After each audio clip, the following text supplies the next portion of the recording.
উমরে ফারুক রাদিয়াল্লাহু তাআলা আনহু ওনার ক্যাবিনেট মিনিস্ট্রির বৈঠকে এই আব্দুল্লাহ ইবনে আব্বাসকে পাশ দিয়ে বসায় রাখতেন। বয়স্ক সাহাবারা এটা পছন্দ করতো না।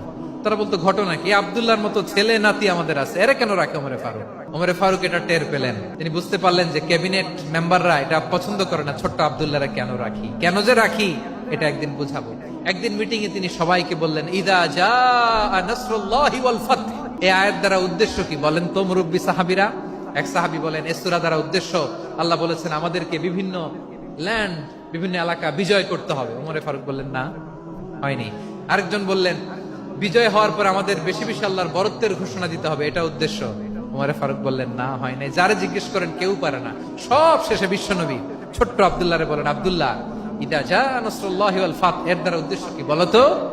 ছোট্ট আব্দুল্লাহ বলেন, হুয়া আজালু রাসূলিল্লাহ। এই আয়াত দ্বারা বিশ্বনবীর বিদায়কে উদ্দেশ্য নেওয়া হয়েছে। উমরে ফারুক বললেন, হাযা হুয়া, এটাই তো সঠিক উত্তর, এটাই সঠিক তাফসীর এই আয়াতের। কারণ ইদা জাআ নাসরুল্লাহি ওয়াল ফাত, যখন আল্লাহর সাহায্য আর বিজয় আসবে, ওয়া রাআইতান নাসা ইয়াদখুলুনা ফি দীনিল্লাহি আফওয়াজা, আপনি দেখবেন দলে দলে ঢলে ঢলে বানের পানির মতো মানুষ ইসলামের দিকে ঢুকতেছে, ইসলামের বিজয় হয়েছে। তো ইসলামের বিজয়ের মিশন নিয়ে নবী আসছে, বিজয়ী যখন হয়ে গেছে এখন তো নবীর বিদায় হবে। জোরে বলেন ঠিক কিনা?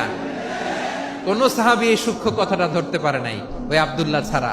আব্দুল্লাহ যখন উত্তর দিছে, সব সাহাবীদের টনক নড়েছে। এরপর থেকে কোন ক্যাবিনেট মিটিং এ আর কোন সাহাবারা কোনো প্রশ্ন করে নাই। আওয়াজ করে পড়েন সুবহানাল্লাহ।